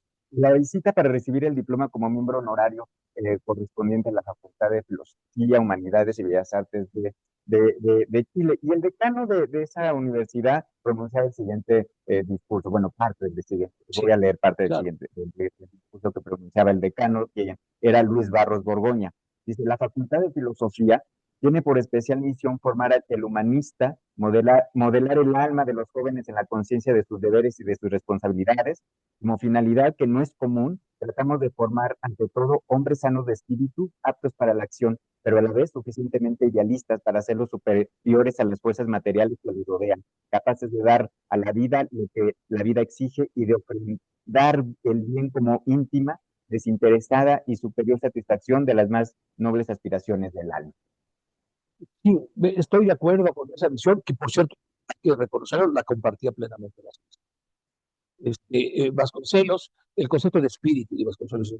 Yo tengo problemas de lema universitario con el concepto de raza, no con el espíritu. El espíritu es justamente este aspecto de las preocupaciones no materiales, no inmediatas, estas aspiraciones de, de crecimiento, del conocimiento, de la dignidad, de la realización de las personas, que muchas veces es opacada por los intereses inmediatos económicos. Es una idea que también, desde luego, está en caso, ¿no? El maestro de Vasconcelos, en Antonio Castro, está idea, el hombre como economía, como caridad y como falta no, no, en esa compara, en esa obra clásica de Castro, que es mi gran maestro de el Ateneo de la Juventud al que pertenece Vasconcelos y recupera. Pues es la idea de que es importante el cultivo del espíritu. El concepto del espíritu es un concepto muy complejo de la época, que es muy importante en el principio del siglo, se pone nada más en Taxón, y que se refiere a estos aspectos de la cultura que no tienen una relevancia inmediata en lo económico o en el interés personal. Más bien el cultivo de la cultura, de la dignificación de los seres humanos, y estaría totalmente de acuerdo con que sí. No más una cosa, esta idea de que la universidad forma es cierta, pero también la universidad es formada. El pensamiento, y esto es algo que todo el mundo sabemos, el pensamiento crítico está sobre todo en las y los jóvenes. Entonces tenemos que sí, desde luego cultivarlos, pero ellos ya vienen, ustedes ya vienen muy formaditos en ese sentido de ideales, de aspiraciones, de utopías. Y esto en la universidad lo que debe hacer es enriquecerlos, ¿no? Quizás entiendo el concepto de formación en el sentido clásico de Bildung, ¿no? Este concepto alemán, que es incorporar a los individuos a un horizonte cultural más amplio de todo un pueblo. Entonces, de todo un pueblo que tiene un pueblo con historia, es un pueblo con historia. Entonces, en este sentido de formación estaría de acuerdo, pero también sensibilidad a toda la creatividad, rebeldía, capacidad, a toda la razón utópica, déjenme ese concepto de Adolfo Sánchez Vázquez, a toda la racionalidad utópica que tienen los jóvenes. Hay que cultivarlo más que meter rigor. Yo la palabra rigor, cuando alguien dice hay que ser rigurosos, le digo, serás tú, porque el máximo de rigor es el rigor mortis y no es algo que me... Bueno, también el arquitecto Jesús Acevedo, ¿verdad? De Ateneo de la Juventud, Sí. decía, las humanidades tienen por principal objeto hacer amable cualquier presente. Bueno, está demasiado color de rosa, ¿no? Diría yo. Sí, hay que hacerlos amables, pero No, hacer amable la injusticia, hacer amable la margen, que es lo que predomina en el presente, pues no se puede hacer amable. Ahí yo me iría más con Kant, otro gran texto de Kant. Con Kant y con todo el pensamiento de toda la historia. Kant decía, ahí tiene otro texto muy interesante que quizás conozcan, se llama El conflicto de las facultades. Está hablando de las facultades de la universidad, es un texto bellísimo. Y entonces dice, filosofía siempre estará limpia, porque el papel de la filosofía es ser crítico, es denunciar lo no amable, es denunciar lo injusto, es señalar con lo que no podemos estar complacivos, ¿no? Y este papel es un papel, yo diría, es un papel más importante de las humanidades. Esto es algo, qué buena pregunta. Eh, que el de hacer amables, porque quizás este es el contraste entre el humanismo etéreo italiano, europeo, que es hacer amable todo. El hombre dialoga aquí con el mero Dios, entonces, se enaltece todo el hombre es el centro del universo. Sí, pero Italia, dice Maquiavelo, estamos esto un desastre, somos colonia y estamos dominados por España, y es que entre España y que entra Francia deshacen a nuestra ciudad. Esa es nuestra realidad. Maquiavelo va a decir, si tenemos que aspirar a lograr, pero a partir de... esa es la idea de Kant, pero también es la idea de Luis Villoro. Luis Villoro, recomiendo mucho, me estoy refiriendo a mí, los libros que me gustan son los pequeños libros, pequeños grandes libros, como estos de Kant que estoy mencionando, o como el de Luis Villoro que se llama Tres retos de la sociedad. Y de hecho, es, creo, el último libro que escribió con Luis por ahí de los libros. Tres retos de la... Entonces, él ahí propone, en lugar de estar construyendo teorías de la justicia y decir, bueno, este es el modelo de justicia, al Rawls o al liberalismo, pues es que, y entonces tenemos que este modelo aterrizar. Yo no tengo una idea muy original, que responde mucho a esta tradición crítica del humanismo, que es primero denunciar lo injusto, lo inaceptable. Y le llama una vía negativa. Empecemos con la injusticia. Empecemos con describir, con denunciar, con desencubrir la injusticia. Diría yo, todo pensamiento crítico de lo que, retomo el concepto, por cierto, de Enrique Dussel, ¿no? Dussel, bueno, no lo retomo. Enrique Dussel, como ustedes saben, pues un gran mexicanista, humanista, latinoamericano, más mexicano, pero también argentino. En fin, es entrañable, entrañable, un gran profesor. Eh, Tiene esta idea de dos cosas muy importantes.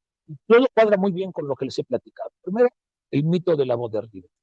La modernidad ha montado un mito que todos nos hemos tragado, que es de Occidente nace desde la Grecia antigua, toda la ciencia, toda la filosofía, toda la ciencia, toda la razón.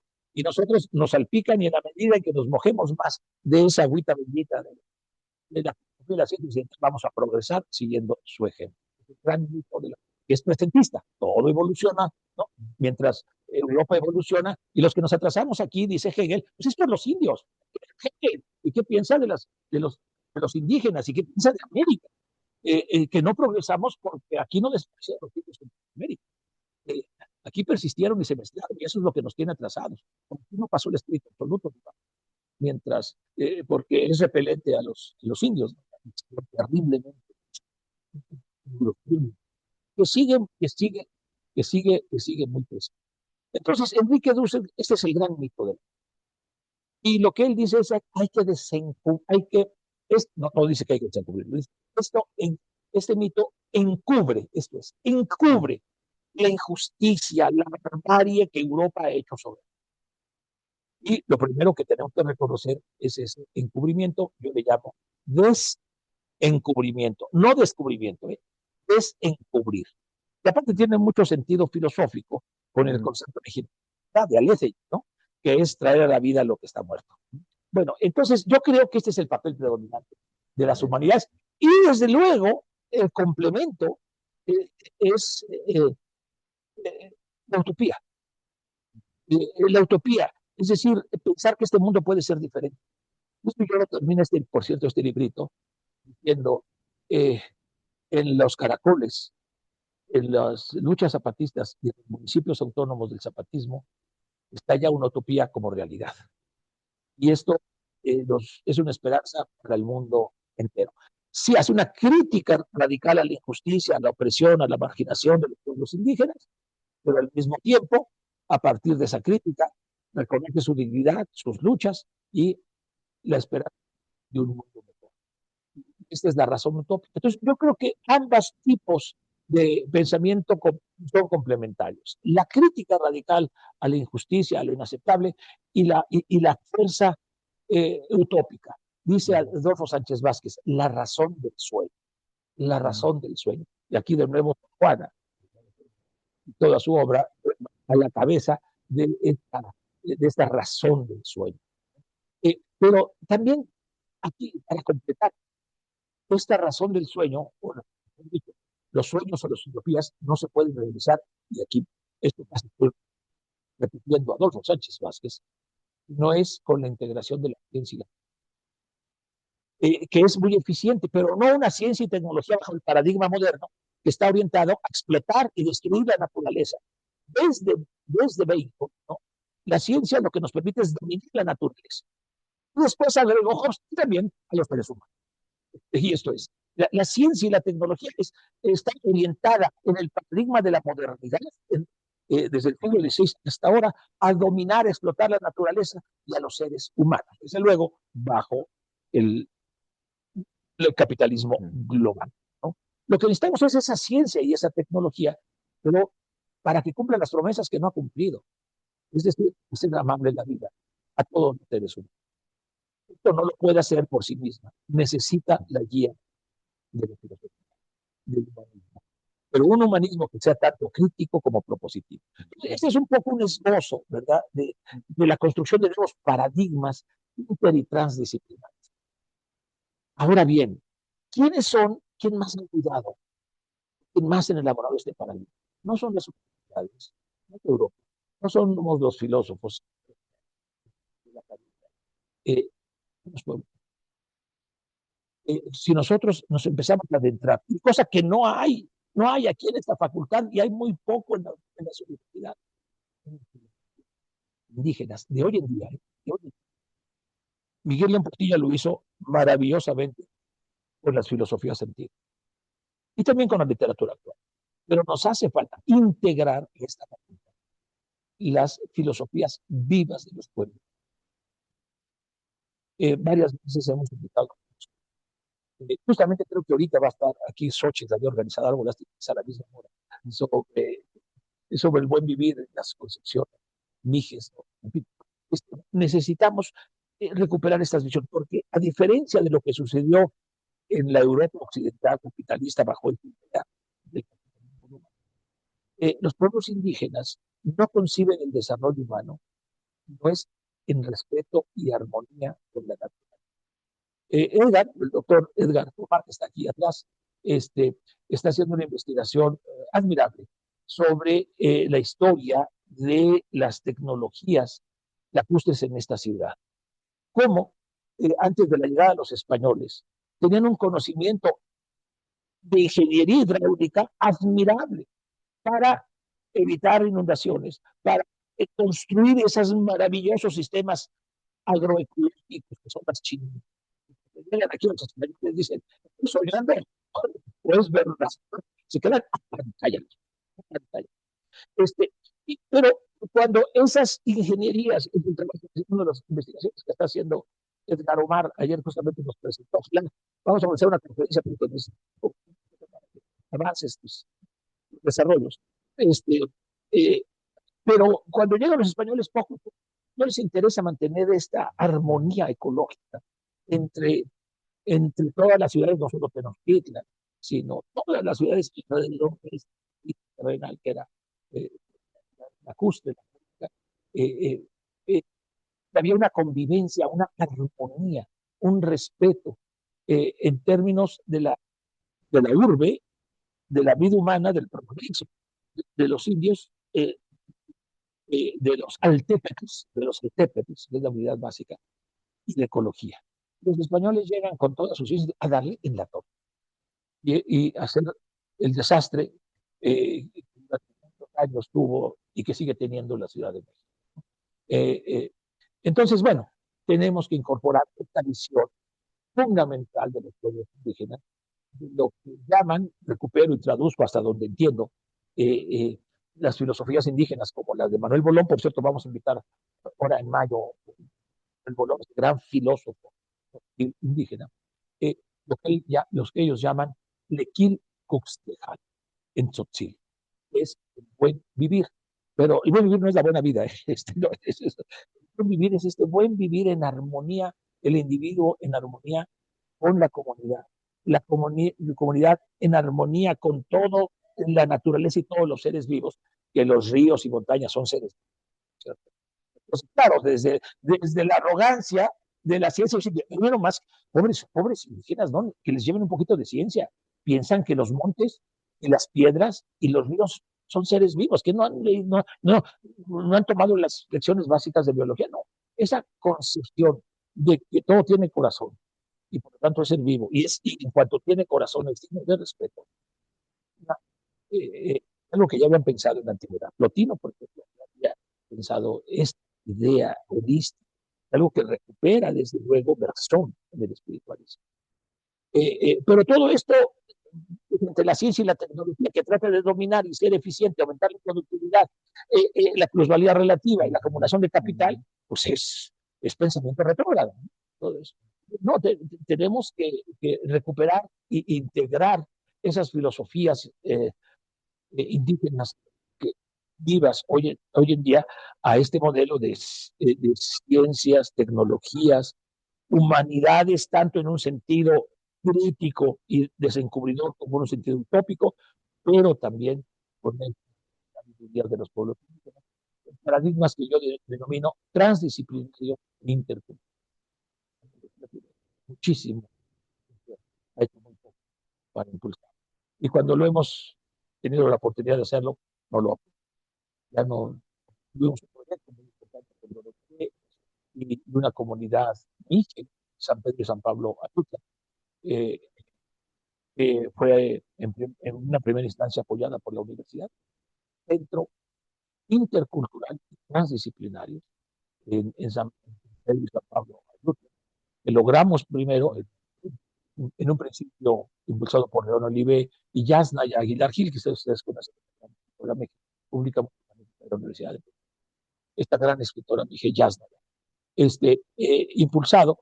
Después murió León, pero lo seguimos respaldando, Mónica Gómez, Senia Ruedas, yo mismo y otros colegas, y logramos un convenio entre la universidad y la comunidad autónoma. Era un municipio autónomo, es un municipio autónomo, ¿no? Pero era maravilloso, iba todo, y de repente a una alta funcionaria se le ocurre, esto no funciona, y se cancela. ¿Por qué? Porque hubo muy pocos que aprobaron el examen ya teníamos 2 carreras. Claro, con toda dignidad dijeron los estudiantes, no queremos favores, hacemos examen de ingreso, ¿no? Además, nunca se les ofreció ese favor, pero dijeron que de una pandemia. Es que si lo tengo que contar esto porque es este lado que hay que criticar, que hay que denunciar de nuestro país, que hay que corregir. Entonces, muy pocos pasaron, 2 o 3, de muchos que presentaron en plena pandemia. Cuando dialogo no voy a decir su nombre, pero con esta, no era el rector desde luego, pero sí era una autoridad de rector. Y dice, no funciona porque tenemos que cerrar o reencaminar a difusión. Digo, no, por favor, ¿cómo que difusión? Digo, sí, además de la difusión, lo que queremos es que ahí haya carreras interculturales en Derecho y Desarrollo y Gestión. No, porque pues es un fracaso. No, lo que es un fracaso es el examen. Yo decía, lo que prueba que está mal y que es un ejercicio de poder cultural es el examen. Que de nuevo piensa que la nación mexicana es monocultural, que todas y todas deben tener el mismo conocimiento. El examen mismo es un instrumento de dominación. No estoy diciendo que no hay examen, pero en una nación multicultural debe de reconocerse que hay muchas culturas y debe de adaptarse el examen a esas diversas culturas. Y debe también transformarse en la universidad hacia una universidad pluricultural. En lugar de una universidad, una pluriversidad. Una pluriversidad. Doctor, y bueno, ya se nos está acabando. No, no, no me extiendo, No, porque si me está bien. sigan cuenta, pues Está bien, sobre todo, sigo ahí como las cajitas musicales bailando. no, está muy bien. Me gustaría que nos hablara sobre esta licenciatura de desarrollo. No. Y realmente eso fue eh, una innovación muy importante que desde luego estuvo no solo primero apoyada, sino motivada por el rector Juan Ramón, que fue un rector excelente, entendió perfectamente el conflicto que llevó a la huelga, finalmente renuncia el doctor Marnés, entra Juan Ramón de la Fuente, procura el diálogo, desafortunadamente no hubo una solución en el diálogo, y el mismo rector deploró no es condenar, es decir, qué lástima que tuvo que entrar la policía o que entró la pero a partir de ello impulsó toda una reforma de la universidad muy. Entre estas reformas, rescatando mucho de las ideas de pues yo era entonces director de la Facultad de Letras 2001, tuve ese honor de ser designado con el apoyo de profesores y profesoras del Colegio de Profesores. Y desde un principio nos propusimos crear una carrera innovadora que integrara ciencias sociales y las diferentes disciplinas de la facultad, ¿no? Inclusive ciencias naturales. Y lo que pensamos, junto con León Oliver, María Carmen Pucha y otros colegas, ¿no? Mónica Gómez entonces era becaria, también participó, eh, eh, profesor investigador Hernán Salas, Ana Bella, un grupo de filósofos y oficiales formamos, estuvimos trabajando durante 2 años haciendo un plan de estudios que fuera realmente intercultural y interdisciplinar, ¿no? Y ahí lo más importante es que el plan se orientara a la comprensión y recuperación de los saberes tradicionales indígenas junto con los saberes disciplinarios desde una perspectiva integral. Este fue el propósito. Por eso lo llamamos desarrollo. No nos gustó, discutimos mucho, pero finalmente, pues, quedó el concepto de desarrollo, la licenciatura en desarrollo y gestión. El concepto de gestión es muy importante. Gestión no es un gestor, gestión también es generar, ¿no? Un poco como la idea de que una madre gesta a su hijo o hija. No se trata de que el conocimiento esté en continua gestación, pero en continua gestación en diálogo con las diversas culturas. Justamente este diálogo, ciencias sociales, humanidades, literatura, filosofía, historia, ciencias naturales incluso, ¿no? Biología, botánica, geografía, dialogan entre sí, se integran junto con este propósito de comprender y aprender de los pueblos y culturas vivas de hoy, ¿no? Para establecer nuevas culturas, ¿no? Esta idea de yo diría que hay dos carreras barrocas en la principal, los latinoamericanos. Barrocas en este sentido de integración de lo diverso, de no exclusión, ¿no? De no exclusión, de lentos barrocos. Y el otro es desarrollo. Ha sido muy exitosa, pero ha sido muy exitosa en esta facultad porque ha tenido apoyo, sobre todo desde el Ares, porque después de que la creamos, yo terminé mi gestión en 2009, después de que la creamos se trató de eliminar, porque iba a contrapelo de todo. Decían, pero ese es un híbrido, ¿no? Este es un Frankenstein, ¿no? Pues fíjense cómo ven la interculturalidad y la diversidad. Frankenstein, sí, tenemos cosas puras, ¿no? Sí, cuentos de casa, ¿no? Disciplinas, a ver, esto es, de aquí para acá es filosofía, de aquí para acá es historia, de aquí para acá. No, pues, y en este sentido fue una licenciatura muy innovadora, tanto en su contenido, en su perspectiva, por una gran confianza en el alumno. Retomamos como principio la idea básica de Pablo González Casas, aprender a aprender. La universidad es un espacio en el que todos aprendemos, pero para eso tenemos que aprender a aprender. Y un aprendizaje continuo de todos y todas. Pues el principio de aprender a aprender de Pablo González Casanova hace estas reformas de fondo de la, fue guía en la construcción de Y además, lo que nos propusimos también es, a ver, no existía en toda Latinoamérica ni en México la carrera. No, nosotros todos veníamos de formaciones disciplinarias, todos. Y lo que decíamos es, tenemos, y fue maravilloso, tenemos que confiar en las y los estudiantes. Ellos van a hacer la carrera. Lo que tenemos que hacer, pues, es tenderles la mesa, es darles un panorama, un escenario adecuado, que ellos mismos construyen su formación. Y a ver qué hacen. A ver, es muy heurístico, ¿no? Y a ver cómo nos va. Es un enorme entusiasmo. León Olive daba clases, yo daba clases, yo sigo dando clases, ahí en esa, damos clases. Y empezamos con mucho entusiasmo. Eh, eh, eh, y pues qué maravilla, porque no nos equivocamos en la confianza, en la creatividad. Por eso digo, los estudiantes ya vienen muy formaditos. Y lo que tenemos que hacer es no deformarlos, ¿sí? Sino apoyar su formación. Entonces, esta capacidad creativa de innovación, de no tener prejuicios fijos, de no ser arrogantes, como podemos ser los profesores, no, hombre, pues yo aquí tengo mis títulos. ¿No? Tenemos que y confiar en los estudiantes. Bueno, ya no me meto en la materia si se está revisando. La doctora Natividad, actual coordinadora, está haciendo un trabajo extraordinario en la reforma, integrando a muchos estudiantes. Pero lo fundamental, lo fundamental fue interdisciplina, transdisciplina, tomar en serio a los estudiantes, tomar en serio los conocimientos, no solo como objeto de estudio, sino como también interlocutores y promotores del conocimiento, siempre indispensables, siempre presentes. Y esto es parte de la tradición. Nuestra licenciatura en Desarrollo y Gestión es una expresión de una tradición centenaria. Porque es lo que hicieron durante siglos nuestros finalistas de los siglos XVI a los al SAT, es lo que hicieron. Entonces, en esta perspectiva,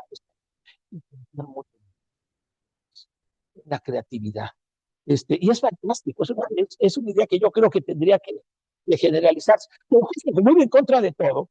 A ver, es filosofía. No, pues no es ni filosofía, ni tampoco es antropología. Es todo eso integrado y no cuadraba. Ni siquiera hoy tenemos un representante. Sí tenemos representantes invitados en el Consejo, pero la estructura de colegios hay que irla haciendo porosa. No digo que romper, pero haciendo porosa. Y me parece que ejemplos de porosidad y de integración básicamente son dos carreras, no digo que otras no las tengan, quizás geografía va avanzando en ese sentido, pero estudios latinoamericanos y sobre todo desarrollo. Eh, los estudiantes son enormemente creativos, no saben los trabajos cuando se mezclan y se van a estudiar casos específicos de comunidades indígenas y cómo resolver sobre, por ejemplo, el problema del arco, el problema de la herminaria. Hay unas investigaciones maravillosas, enormemente. ¿Saben qué? Y no las puede hacer la IA. Y eso sí, no lo puede hacer la IA. Doctor, pues se nos ha pasado muy rápido esta mañana. Queda usted invitado siempre a este conversatorio que es permanente. Entonces, bueno, pues le damos un aplauso al doctor, las gracias por su participación. Y a mí me gustaría que para terminar, era las humanidades son, ¿qué son las humanidades? Las humanidades son, ok. Bueno, las humanidades, pues sí, son las disciplinas cuyo interés principal son los y las seres humanos, en toda su complejidad. Pero no solo se trata de que tengan como de lo que llamaban los renacentistas, ¿verdad? Literae humanores o estudio humanitatis, simplemente humanidad. Eran tres conceptos del siglo XV y siglo XVI se referían para estos estudios que hoy se cubrirían la filología, la filosofía, la historia, la creación literaria, la creación artística. ¿No? Eran sobre todo las artes que se conocían con el nombre de liberales, las humanidades, que se distinguían tanto de las artes mecánicas, más las matemáticas, más la pero quiero decir, estoy siendo muy anacrónico, porque no había esa división de saberes. La división y parcelación es algo moderno. es algo nos dice Foucault, es algo del siglo XVIII y XIX, en que empieza. Antes Newton era teólogo, era alquimista y hacía filosofía natural. El gran científico de la Revolución. Eso de que rompió con la religión, la idea, bueno, ya no me explico. La idea de fuerza de gravedad toma el concepto de una distancia, ¿no? Más para darnos cuenta de esto. Ahora, esta capacidad de integrar diferentes disciplinas es lo que no es simplemente el estudio de la filosofía, sí, es eso, el estudio de la literatura, el estudio, es todo eso y mucho más. Es comprender al ser humano en toda su complejidad. Y ahí viene la dimensión humanista de las humanidades. Porque alguien se puede contentar, por ejemplo, hay muchos personas que se dedican a las humanidades, que defienden el imperio, que defienden la conquista. Entre ellas, bueno, ya no voy a hablar de Vasconcelos, pero y sí, y la superioridad, desde luego, de las humanidades. Pero lo propio de las humanidades es que promueven un diálogo entre diferentes tipos de saberes. Las ciencias no les gusta mucho esto porque creen que hay un progreso. En cambio, nosotros, las humanidades, como decíamos, es diálogo continuo. No hay un progreso lineal. La riqueza de las humanidades está en dialogar. Vamos a presentar, me invitó muy amable el doctor Rosulande a presentar su libro sobre Platón. Tenemos diferentes interpretaciones de Platón. Su tesis en el libro es que la república es una ciencia política. Y yo digo que no. Y que la república es mostrar que la justicia, el orden político justo, no es un asunto de ciencia ni de técnica. Es un asunto de inclusión de todas las voces de la república. Es un asunto de diálogo. Y eso es las humanidades. El diálogo edificante. No el progreso, no el diálogo edificante que nos dignifica en cuanto desencubre opresión y en cuanto descubre y propone mejores formas de vida, más amplia libertad, más amplia justicia. Eso sería para mí el trabajo fundamental. Que no se... Y lo distintivo, ¿no? Lo distintivo. Desde luego las unidades pueden incluir el diálogo. Pueden incluir el diálogo político, pero siempre tomando como problema y preocupación central eso que decía Protágoras, ¿verdad? El hombre es la medida de todas las cosas, el hombre y la mujer, no más que el machinismo pues predomina en la filosofía, ¿verdad? Entonces, recordando a Sor Juana, la crítica de Sor Juana. Entonces, sí, el hombre tomar al ser humano como la medida, más bien la preocupación, el eje central de todo, no considerándolo como lo más superior, sino comprendiendo, y esa es la tarea de las humanidades, tanto sus miserias, su opresión, como sus grandes posibilidades de desarrollo. Esto es para mí el sentido humanista de las humanidades. Pues muy bien. A ver, compañera. Muy bien. Ya como universitarios, estamos dando cuenta de esta separación que hay, no solamente entre facultades generales, sino en las mismas carreras que se encuentran en la universidad. Pues, ¿qué consejo nos daría usted para poder empezar a hacer esta reconstrucción y recuperar esta tradición del diálogo? Como estudiantes en el instituto, para luchar contra esas divisiones que se vienen arrastrando desde hace algunos años, no tantos, pero sí. ¿Perdón, su nombre? Gabriela Sánchez. Gabriela, pues es que tú respondiste a esa pregunta hace rato y presté mucha atención a tu respuesta. Son ustedes. Es decir, lo mejor que pueden hacer, desde luego nosotros podemos seguir su ejemplo, pero quienes tienen más fuerza creativa y transformadora son ustedes, las y los estudiantes. Y organizar jornadas, invitar a profesores, a profesoras si ustedes quieren, o entre ustedes, este diálogo intercolegial, vamos a llamarlo así, ¿no? Y organizarlo respecto a problemas específicos. Por ejemplo, hoy nos levantamos con una cosa, bueno, no puedo decir insólita, pero casi previsible, pero escandalosa, espeluznante, ¿no? La amenaza de Trump que lo dijo, voy a borrar una civilización. En esos términos. Hoy en día, el imperio, y no estoy hablando de las guerras de las galaxias, ¿no? La fuerza del imperio, estoy hablando del presidente Trump, dice descaradamente, voy a acabar con una civilización. No dice voy a acabar con un gobierno, no voy a acabar con una, voy a acabar con una civilización. Por ejemplo, esto es un tema espeluznante, ¿no? Y creo que esto podría motivar, desde luego, un diálogo entre cómo es posible que en la civilización moderna y en toda esta arrogancia del progreso, de la modernidad, tengamos a alguien, tengamos un tirano mundial, ya no un emperador, un tirano mundial, que puede decir, mañana acabo con una civilización. No estoy diciendo que solo nos enfoquemos eso, sino que nos preguntemos, ¿a dónde hemos llegado? Y el pensamiento crítico de las humanidades en toda esta maravillosa facultad, creo que ese es un problema central. ¿Cómo es posible que hoy en día el progreso de la civilización occidental, entre comillas, porque Sor Juana nos recuerda que Occidente es América, así de trasnochados estamos, de norteados. Europa es Oriente, vean un mapa. Y estamos tan trasnochados que pensamos que Occidente es Europa, no. América está en el occidente, nos lo recuerda Sor Juana Inés de la Cruz. Y entonces, ¿cómo es posible? Pero bueno, ya ese concepto de occidentalización trasnochado ya está muy, muy arraigado. ¿Cómo es posible que el progreso de Occidente, la marcha del espíritu absoluto, la marcha de la civilización europea, haya llegado a este nivel de degradación del humano?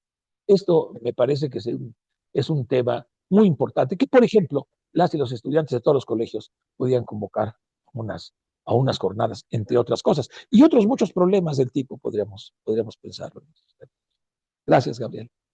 Bueno, doctor, pues muchísimas gracias por su participación. Muchas gracias, compañeras y compañeros. Muchas gracias a todos. Muchas gracias. Un placer escucharlo, doctor. ¿No? Me entusiasmo mucho. Gracias por permitirme entusiasmarme y emocionarme con estos temas, pues, que son mi vida. Muchas gracias por compartirlo. Y gracias por la oportunidad de hacerlo. Y encantado. Gracias.